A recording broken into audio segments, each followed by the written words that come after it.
Bonjour.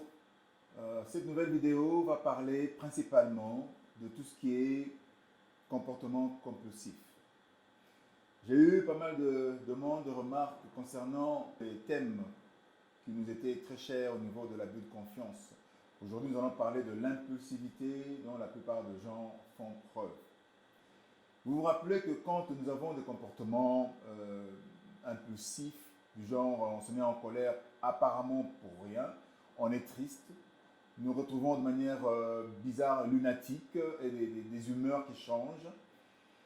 Euh, Ce comportement-là, ou ces comportements-là, arrivent ou se manifestent parce qu'il y a un passé qui nous revient au présent. Je m'explique. Lorsque, à un moment donné dans le passé, vous avez cherché à obtenir quelque chose, vous vous êtes attendu à quelque chose d'un parent, d'un adulte, d'un professeur, d'un ami ou d'un groupe de personnes, comme tout le monde, vous vous réveillez le matin, voilà, peu importe, on peut avoir 5 ans, 18 ans ou 15 ans, peu importe. Nous nous réveillons, nous exprimons un désir. Nous avons faim, nous avons besoin d'amour, nous avons besoin de parler, nous voulons nous sentir aimés, n'est-ce pas? Tous ces besoins qui se manifestent naturellement quand on prend conscience nous emmènent à aller vers le monde, vers autour de notre environnement, vers quelqu'un que nous aimons, que nous apprécions, ceux vers qui nous pensons que nous trouverons une solution, que nous obtiendrons ce à quoi nous attendons, ou nous obtiendrons ce que nous souhaitons obtenir.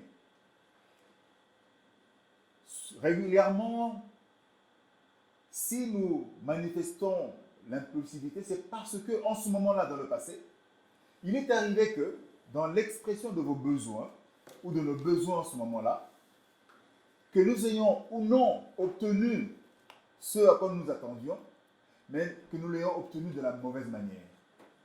Ça veut dire que nous voulons parler avec un ami ou un parent comme ami de manière amicale pour exprimer ce que nos cœurs expriment, nous nous retrouvons en train d'être presque insultés ou rejetés.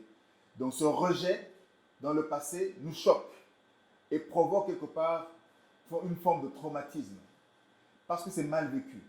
Peut-être que la personne va nous donner son attention, mais il va nous la donner de manière peu agréable. Pour aller un peu plus fort, l'enfant qui est naïf, qui veut simplement avoir la tendresse de son papa ou bien de ses amis ou de sa famille, se retrouve en train d'être agressé, abusé, violé parce que il est enfant et ne sait pas ce qui lui arrive.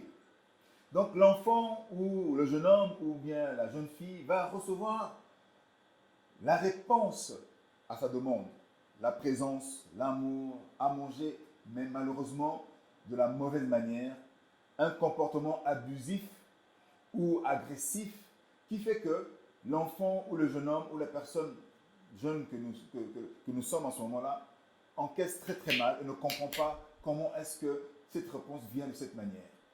Donc, il peut y avoir que l'enfant n'ait pas reçu l'amour qu'il attendait ou n'ait pas reçu la nourriture qu'il espérait, mais malgré tout, l'approche de ce refus, de ce rejet ou l'approche de cet apport, de cet amour était fait dans les mauvaises conditions. Voilà, là on peut parler de traumatisme. Après on s'étonne, on est surpris à un moment donné d'agir de manière impulsive, de commencer quand pour une petite raison, de s'énerver et de commencer à presque à ressurgir de manière inappropriée. Voilà.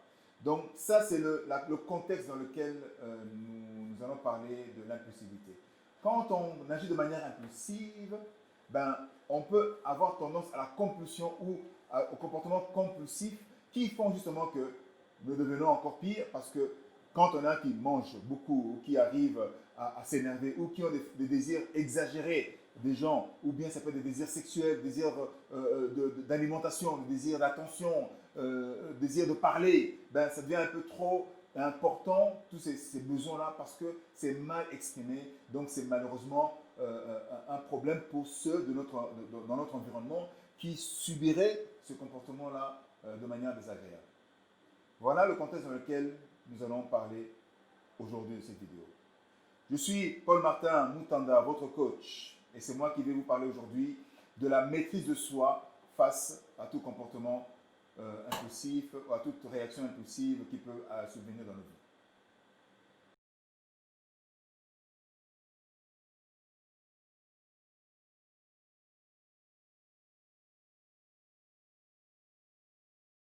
Comment s'y prendre face justement à ce comportement?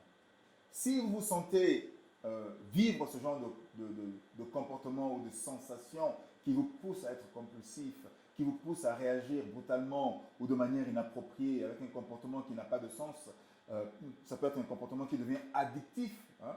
Il y en a qui sont addictifs au sexe, addictifs à la cigarette, addictifs à l'alcool, addictifs à l'amour, addictifs même à la présence des gens. Tout ça sont des comportements qui sont décalés parce qu'il y a eu un problème en ce moment-là. Et qu'est-ce qu'il faut faire précisément? Il est important, vous-même, pour la première étape, d'énoncer de par vous-même ce qui s'est passé avant, quand vous vous rappelez dans le passé ce qui vous est arrivé. Qu'est-ce que vous cherchiez en ce moment-là? Qu'est-ce qui s'est passé en ce moment-là pour aujourd'hui que vous vous sentiez pas content ou vous vous sentiez frustré et que ce souvenir-là vous remonte et que vous met dans de mauvaises postures? Qu'est-ce qui s'est passé? Qu'est-ce que vous avez obtenu, mal obtenu? Qu'est-ce que vous n'avez pas obtenu en ce moment-là et dans les mauvaises conditions? Ainsi, ça vous permettra d'identifier les critères qui ont provoqué votre frustration, qui ont provoqué vos comportements aujourd'hui, comme si il y a eu présence de quelque chose ou il y a eu absence de quelque chose qui a fait que vous avez mal vécu la chose. En général, quand vous êtes avec les amis ou à la maison, aujourd'hui, après même à 30 ans, à 50 ans, alors qu'une histoire s'est passée beaucoup plus tôt, c'est-à-dire vous avez peut-être 8 ans, 5 ans, 10 ans même, voilà, 15 ans, vous revoyez aujourd'hui comme si vous viviez la même chose d'il y a quelques années. Parce que quelqu'un vous a parlé avec un ton élevé, quelqu'un vous a regardé avec des yeux pas respectueux, pas de manière respectueuse, quelqu'un vous a poussé, repoussé, a eu un comportement physique qui vous a déplu, ça vous ramène tout de suite dans le passé, comme si vous étiez en train de vivre cette situation-là à l'instant même et que des années en arrière reviennent aujourd'hui de manière large, avec tous les détails et de manière intensive et surtout très très très forte. Ça, c'est comment cela arrive. Cet exercice d'identifier ce que vous recherchiez en ce moment-là, quand ce traumatisme est arrivé, si vous l'avez reçu, obtenu ou pas, et dans quelles conditions vous les aurez ou vous l'aurez obtenu, ça, c'est un exercice clé. C'est une mine d'informations pour vous-même, pour mieux vous connaître. Ça, c'est de 1. Ça vous permettra aussi de mieux sélectionner les états internes qui vont vous servir de ressources, c'est-à-dire qui vont vous servir de bonus, n'est-ce pas, pour pouvoir affronter et atteindre vos objectifs. Ça vous permettra aussi de maîtriser vos états, vos sentiments, vos émotions, de sorte que justement leur variante quelque part soit en fait maîtrisée et que vous soyez capable de gérer votre quotidien face à une situation qui revient comme si c'était dans le passé. Donc vous allez pouvoir maîtriser vos émotions, mais surtout, vous allez pouvoir identifier aussi les bons modèles. C'est-à-dire si vous avez des modèles que vous appréciez, que vous admirez, vous saurez quelles sont les caractéristiques, n'est-ce pas, qui leur permettent en fait d'être ceux qu'ils sont, ou leur permettent, n'est-ce pas, d'être appréciés par vous-même. Donc, comme ça, vous aurez des modèles, comme on dit, de représentation qui vont vous être utiles. Mais aussi, ça vous permettra surtout aussi d'établir les meilleurs fonctionnements de ceux face à qui vous serez, quand vous serez en train d'interagir, quand vous serez en train de parler à vos clients, quand vous serez en train de proposer vos projets. Et surtout aussi, finalement, pour dire de manière générale, quand vous serez face à votre objet de désir, comme on dit. Voilà la mine d'or par rapport à cet exercice.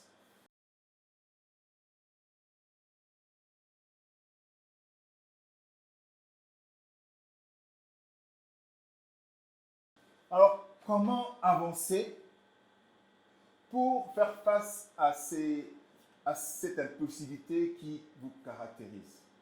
Parce qu'à un moment donné, ça devient gênant. Ces comportements-là sont généralement gênants par rapport aux autres. Et les autres les subissent sans même comprendre ce qui vous arrive. Alors que leur intention à ce moment-là était juste de vous toucher peut-être la main, ah, vous avez mal réagi, ou de vous regarder avec amour, mais pourquoi tu me regardes comme ça? Ça vous ramène aux idées dans le passé qui vous perturbent, justement, comme si c'était le présent, dans les conditions qui sont mal passées. Souvenez-vous ceci, lorsque nous pensons, lorsque nous réfléchissons, nous planifions ou nous nous organisons, ou que même lorsque nous sommes en train de nous souvenir des choses, en réalité, que ce soit nous souvenir, nous rappeler, réfléchir sur des solutions ou simplement planifier, mais ce qui arrive souvent, ce que nous planifions, ça peut être planifier des choses ou penser, réorganiser les informations, ça peut être réfléchir à des situations spécifiques, ça peut être de nous souvenir des lieux, de ce qui s'est passé à un certain moment, mais aussi de nous rappeler ou même de planifier des activités. Quand nous le faisons en réalité, c'est que nous utilisons principalement nos représentations. Jamais nous représentons la réalité. Donc la réalité n'est plus de notre partage en ce moment-là. Maintenant, quand nous réfléchissons à tout ça, nous sommes en train d'utiliser que nos représentations. C'est quoi nos représentations? C'est ce qui s'est passé avant, que nous avons enregistré comme réalité pour nous, comme vérité pour nous. Ça veut dire que si avant, jouer au football était un plaisir, mais aujourd'hui, jouer au football sera toujours un plaisir pour nous parce que nous nous sommes représentés le football comme un objet de plaisir ou de désir, peu importe. Les représentations que nous avons des choses, de la vie, des activités, des lieux, des situations, des informations, ce sont celles-là qui vont justement représenter notre quotidien, notre réalité aujourd'hui. C'est comment ça se passe? C'est une opération mentale. Quand nous regardons avec nos yeux, nous entrons en contact avec quelque chose. Ça peut être un visage, ça peut être une personne, ça peut être un endroit. Nous entrons en contact. Et le fait d'entrer en contact avec cet endroit nous donne déjà une idée qui est particulière, qui n'a rien à voir avec ce que nous aurons vu, qui aura à voir avec une représentation. Ça va être la même chose avec quand nous entrons en contact avec quelque chose, ou quand nous goûtons quelque chose, quand nous sentons quelque chose, quand nous entendons un son. Mais tout ça, on parle de la perception. Nous ne sommes plus dans ce qu'on regarde vraiment, mais on est en train de créer nos perceptions. Ce sont en fait maintenant, nous commençons à travailler avec nos systèmes de perception qui, justement, eux, définissent notre réalité. Et c'est ceux-là qui vont définir aussi les résultats que nous allons obtenir. Parce que tout ce que nous allons faire sera sur la base de nos représentations, de notre système de représentation qui devient notre réalité aujourd'hui et nos résultats vont en dépendre, notre présent ou notre futur. Voilà au niveau de réaction. Donc c'est comme ça que ça se passe. Mais ces réactions-là peuvent être provoquées aussi, ou même provoquer des désirs en nous. Ça peut provoquer des peurs, ça va provoquer un rejet, ça va provoquer la haine, la colère, ça va provoquer une aversion, ça va provoquer la colère intense, même une joie intense, incontrôlée, pas maîtrisable, parce que vous n'avez aucun contrôle, parce que c'est la représentation que vous en avez qui vous fait réagir de cette manière. Donc, ça veut dire que si vous réagissez de manière impulsive aujourd'hui, c'est parce que vous vous êtes représenté les choses dans le passé qui devient votre réalité aujourd'hui. N'est-ce pas? C'est pour cette raison qu'il vaut mieux modifier ces représentations qui sont réellement constituées de modes. Ce sont des modes de perception. C'est pour ça qu'on parle de submodalité. Les modalités subconscientes, n'est-ce pas, qui nous emmènent à agir aujourd'hui tel que nous agissons. C'est pour ça que nous parlons que c'est de la perception qu'on définit notre comportement.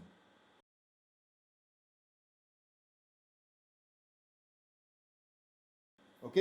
Alors maintenant, nous allons y aller, nous allons entamer la phase de changement. C'est ce que je vais utiliser la technique switch. Dans notre métier, il existe beaucoup de techniques, beaucoup de stratégies, beaucoup d'outils que nous utilisons. Et il y a certains outils qui sont un peu plus ou moins complexes. Mais l'outil Switch, c'est un des outils les plus performants au niveau de la gestion de changement. Parce que si nous nous rendons compte que ce sont nos perceptions qui déterminent nos comportements, et ce sont nos comportements répétitifs qui déterminent notre avenir, nous avons intérêt plutôt à traiter la source de nos problèmes, ou la source de notre comportement, n'est-ce pas?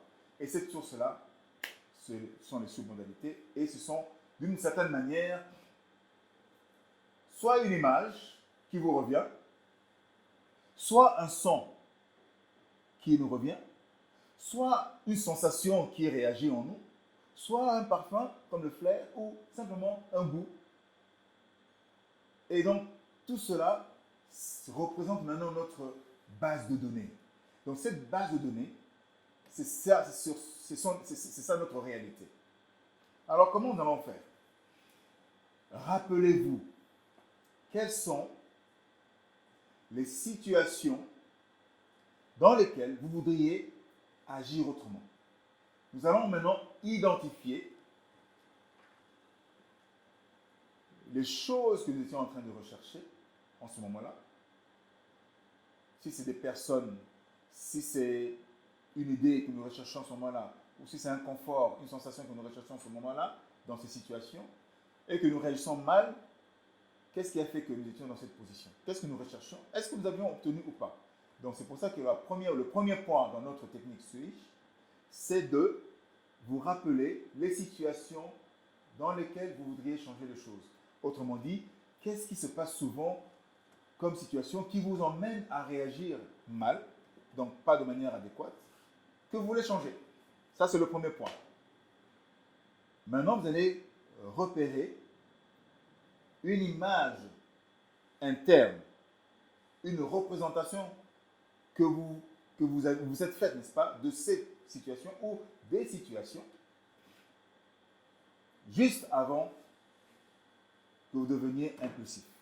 Quand vous vous rappelez ces situations, rappelez-vous l'image qui remonte juste avant de réagir de manière impulsive. Qu'est-ce qui se passe? Qu'est-ce que vous avez comme image qui remonte?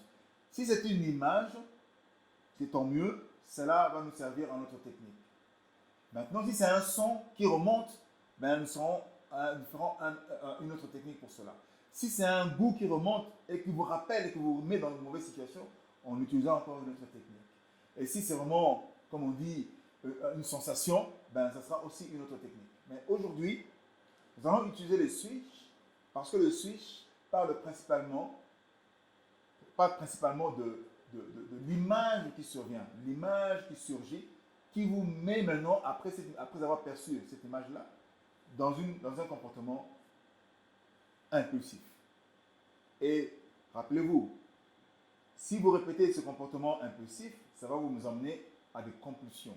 Compulsions, manger trop, être trop attachant, être trop dans l'alcool, être trop dans le sexe, être trop dans l'attachement, etc., dans le comportement bizarre, dans le mensonge, etc. Donc, attention à vos impulsions, si je peux dire ainsi, pour éviter les comportements compulsifs. Après, ça devient un peu compliqué à gérer. D'accord? Donc, première chose, comme on l'a dit. Deuxième chose, repérer l'image interne. Mais dans cette image-là, rappelez-vous que l'image que ce dont vous allez vous rappeler, dans cette image-là, il faut que vous retrouviez la situation d'origine. C'est-à-dire, est-ce que ce que vous recherchez en ce moment-là, que vous avez reçu ou non, et si ce que vous avez reçu ou non s'est passé dans les bonnes conditions. Forcément pas, parce que ici, c'est retrouver l'image négative. Voilà la première image que vous allez identifier. Donc, repérez bien cette image négative dans laquelle vous avez manqué, vous avez souffert de la situation. Ok? Ça, c'est autre point. Identifier ou chercher, retrouver une deuxième image. Une deuxième image qui vous fait du bien, quand vous vous en rappelez. Où vous vous êtes senti complètement en contrôle, où vous aviez confiance en vous, où vous étiez en plein potentiel, où vous étiez dans la réussite. l'image qui vous représente réellement dans les conditions dans lesquelles vous vous retrouvez. C'est-à-dire où vous êtes vraiment dans la joie, vous êtes heureux, vous êtes performant. Et cette image-là, prenez le temps. Donc, je vous parle ceci pour que vous puissiez vraiment aller chercher cette image, là où vous étiez dans votre meilleure posture, là où vous aviez tout ce dont vous vouliez, et embellissez cette image. Prenez cette image-là, embellissez-la, commencez vraiment à voir tous les détails de cette image, avec qui vous étiez en ce moment-là, qu'est-ce que vous aviez en main, voilà, cette image-là, mais de préférence, faites-le de manière dissociée. Ça veut dire quoi? Cette image que vous êtes en train de voir, mettez-la comme si c'était sur un écran. Comme sur un écran, peu importe de télé, de cinéma ou un mur, mettez cette image là-bas en vous voyant en train de vivre ces situations. Mais ces situations-là où vous recherchez ce dont vous avez besoin et vous avez obtenu dans les meilleures conditions. Vous viviez ce que vous recherchez et que vous avez réussi dans les bonnes conditions et que vous étiez très très heureux. Voilà, comprenez bien cet aspect. C'est tellement simple. Et c'est justement tellement simple et en même temps puissant, les aspects de submodalité. Vous vous souvenez de fois quand vous regardez un film ou quand vous vous souvenez de quelque chose. Quand vous regardez un film et que l'écran est à peu près mat et que vous voyez que la lumière, la luminosité n'est pas terrible, vous améliorez la luminosité.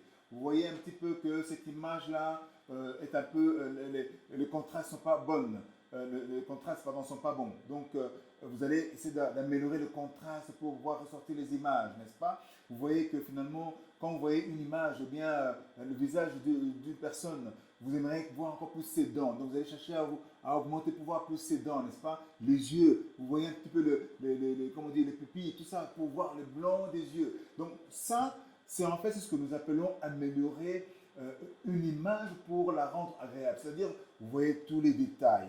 Donc cette deuxième image que vous allez donc créer ou retrouver, là où vous êtes en plein potentiel, où vous êtes en bonne forme, vous avez pleinement confiance en vous, où vous avez la maîtrise de la situation que vous vivez en ce moment-là, entendez-moi bien, c'est là où tout se passe. Cette image-là, vous la placez sur un écran. Ça veut dire que, comme si c'était un écran de cinéma, vous voyez comme un film, n'est-ce pas? Ou bien comme une photo. Mais cette photo-là, cette image, si c'est une image qui bouge ou si c'est une photo qui est figée, ben posez-la sur un écran blanc et vous mettez toute cette image-là et vous commencez à l'améliorer. Vous l'embellissez, n'est-ce pas, cette image-là, n'est-ce pas? Vous l'embellissez et vous commencez à améliorer les détails, puisque c'est des moments agréables, des moments puissants pour vous. Rappelez-vous, prenez vraiment une image où vous êtes en pleine action, en pleine confiance, en pleine possession de tout votre potentiel, votre potentialité, quelque part, où vous êtes vraiment, waouh, vous êtes dans cette situation-là. Prenez cette image-là, projetez-la sur l'écran et vous voyez tous les détails. Améliorez les détails, la clarté, les détails, la précision, la beauté, les couleurs, de sorte que cette image-là devienne très très plaisante. Et quand vous êtes maintenant dans cette image-là, vous-même vous allez voir que vous êtes bien dans votre corps. Vous êtes en train même de vouloir y rester. Maintenant, prenez cette image, mettez-la de côté et maintenant, vous allez fermer les yeux. En fermant les yeux, respirez tranquillement, vous détendre. Vous allez maintenant reprendre la première image, celle-là qui est une image négative ou que vous n'aimez pas, l'image où vous vous retrouvez dans une situation compliquée, l'image dans laquelle vous voulez changer la situation. Vous mettez bien cette image-là grandement, ok, devant vous et avec tous ces détails, cette image-là. Qu'est-ce que vous recherchez en ce moment-là? Qu'est-ce que vous n'avez pas obtenu? Comment est-ce que vous avez obtenu, si vous l'avez obtenu, dans quelles conditions difficiles et désagréables qui vous poussent à être impulsif? Vous allez visualiser cette image. Vous allez mettre en avant devant vous dans l'idée pour que vous puissiez voir en pleine, comme si en fait vous y étiez dedans pleinement là maintenant. Complètement rempli. Et bien dans cette image-là maintenant, vous allez prendre la deuxième image que vous avez créée une image où vous êtes en plein potentiel, où vous êtes dans les meilleures conditions. Vous allez prendre cette image, vous allez la diminuer complètement. Elle doit devenir petite comme ça. Tout ce que vous avez fait, comme vous vous rappelez l'image là que vous avez sur l'écran, vous prenez ça, vous diminuez cette image-là et vous mettez ça au coin à gauche de votre vision, de votre point de vue, en bas à gauche. Toute petite image ici. Et maintenant, pendant que vous avez toujours les yeux fermés, vous allez maintenant commencer à agrandir cette image agréable où vous êtes en plein potentiel, où vous êtes en pleine maîtrise, où vous êtes content, heureux. Vous commencez maintenant à l'agrandir pour que cette petite image devienne grande et commence maintenant à couvrir l'image que vous aviez, l'image négative, vous ne savez pas.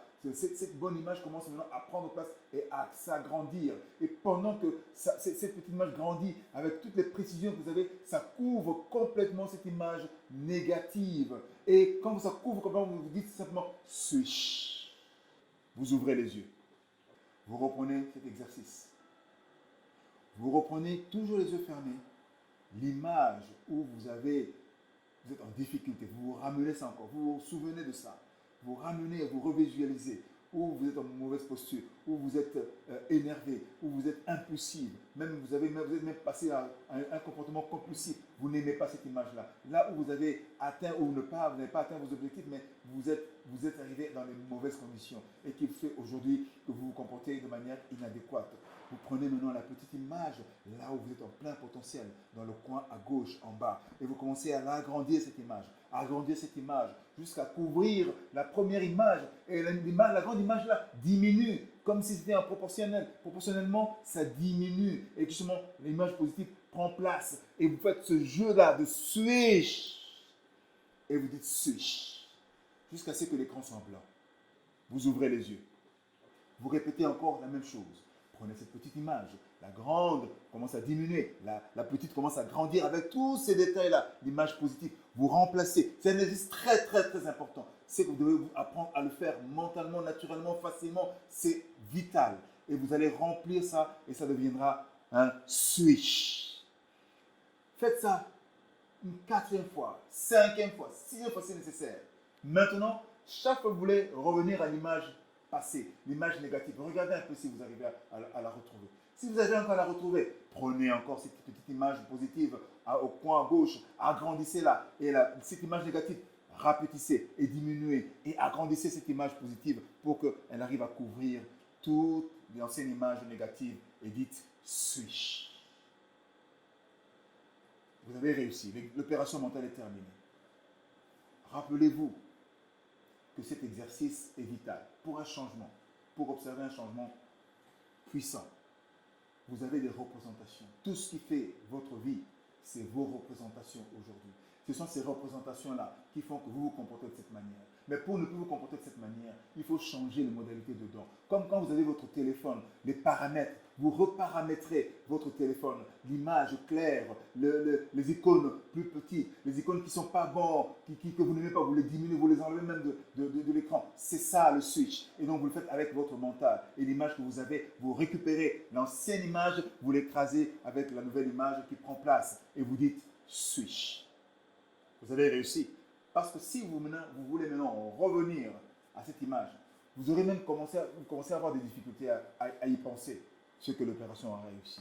Si vous revenez encore, vous arrivez à revoir ces images-là négatives, ou cette vision de vous qui n'est pas bonne, ben, c'est que l'exercice n'est pas encore terminé. Refaites l'exercice mental et que ça demande aussi un entraînement. Si vous arrivez à le faire en 2-3 fois, tant mieux. 5-6 fois, tant mieux. En une fois, tant mieux. Mais rappelez-vous, c'est vital. Plus vous allez vous entraîner, plus l'image positive qui va prendre place et que jusqu'à ce que l'écran devienne blanc sera votre clé pour le succès, surtout pour le changement. Ça, c'est le switch. Si vous avez réussi à faire ça, ça vous permettra maintenant de commencer à gérer, à maîtriser vos émotions. Vous avez déjà les éléments de critères, les points clés pour permettre de vous faciliter chaque fois que vous voulez atteindre un objectif. Chaque fois que vous voulez aller vers quelque part, ce qui vous en empêche, ou la peur, ou vous avez peur de monstres, vous avez peur du noir, vous avez peur de monstres sous l'eau, vous avez peur d'une agression, vous avez peur des yeux, tout ça, tous ces éléments-là, vous allez prendre l'image qui est toujours sur un écran, vous allez l'agrandir et la remplacer avec l'image qui est positive. Vous diminuez l'image négative justement pour que l'image positive prenne place. Et ça, c'est parce que c'est lié à vos critères spécifiques, ce que vous cherchez en ce moment-là. Émotionnellement, vous êtes connecté à ça et mentalement, vous êtes complètement dedans. Et ainsi, ça vous permettra de pouvoir commencer maintenant à manifester cette confiance en vous. Face à ces situations-là, le passé restera passé et le présent sera aujourd'hui votre partage. Rappelez-vous aussi surtout, ce qui est très important, vous ne pouvez y arriver que par la grâce de Dieu. Il n'y a rien d'autre que la grâce de Dieu. Vous pouvez avoir toute l'intelligence que vous voulez. Si vous ne vous appuyez pas sur Dieu, votre Créateur, vous n'arriverez nulle part. Tout est possible grâce à Dieu. Voilà. Donc c'était aujourd'hui votre serviteur Paul Martin Moutanda qui vous a parlé aujourd'hui de la technique Switch pour le changement. Soyez bénis et puis avancez. Soyez puissamment, en tout cas, fortifiés pour qu'à chaque fois vous avanciez, parce qu'il est dommage de continuer à fonctionner avec des douleurs et de souffrir de ce qui n'est même pas utile. Alors, comme ça, vous commencerez aussi à vivre ce que vous avez mal vécu. Vous allez commencer à bien le vivre, de sorte que votre vie soit embellie et que vos cœurs brisés soient aussi quelque part soignés et guéris. Et ainsi, vous allez commencer à fonctionner dans la victoire pour votre avenir. Soyez bénis et à bientôt.